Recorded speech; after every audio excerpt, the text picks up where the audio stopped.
today's adventure, we're gonna put an engine in this element. Let's go.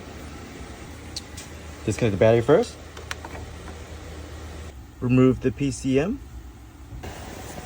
Now I pull that harness that was connected to the PCM from the outside, pull it out. Work with it, and that's it. Well, everything up top is disconnected. Now I need to go to the bottom.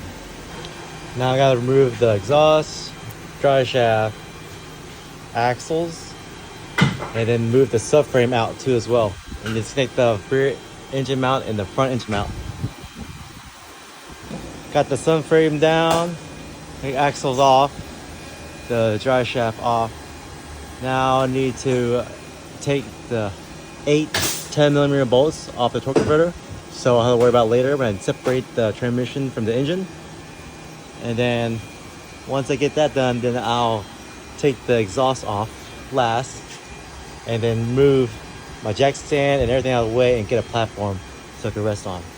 The transmission and the engine will stay in the air because there's a transmission mount on top and the side engine mount on top on the other side. So for a short period of time, I can have everything out of the way and be able to move in a platform for it to go down on. Got everything ready to go. Platform. And line it up. Bring it down.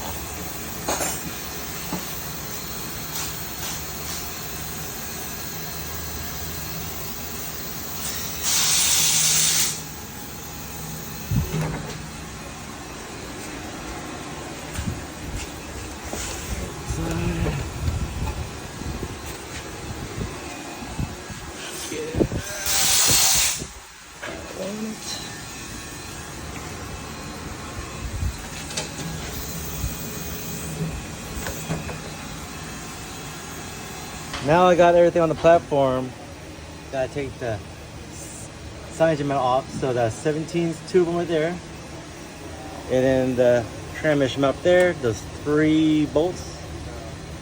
You know, two nuts and 1 bolt. And then raise the car up, and the engine and transmission should stay on the platform.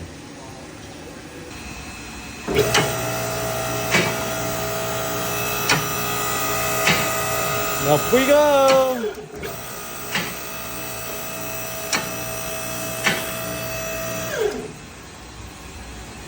Yep. Looking good.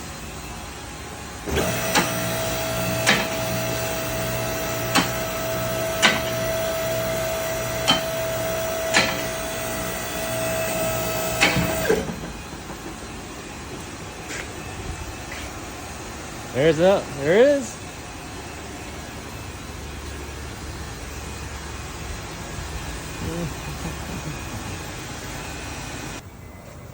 Got the engine harness off the motor and got everything off that I need to transfer to the new one, and setting up the engine hoist so I can separate it.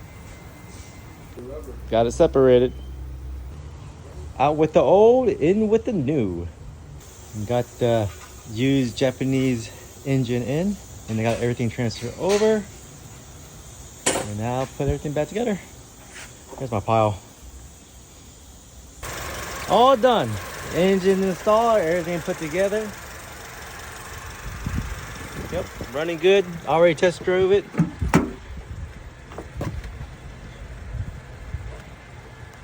And no change of light. All clear. Good to go.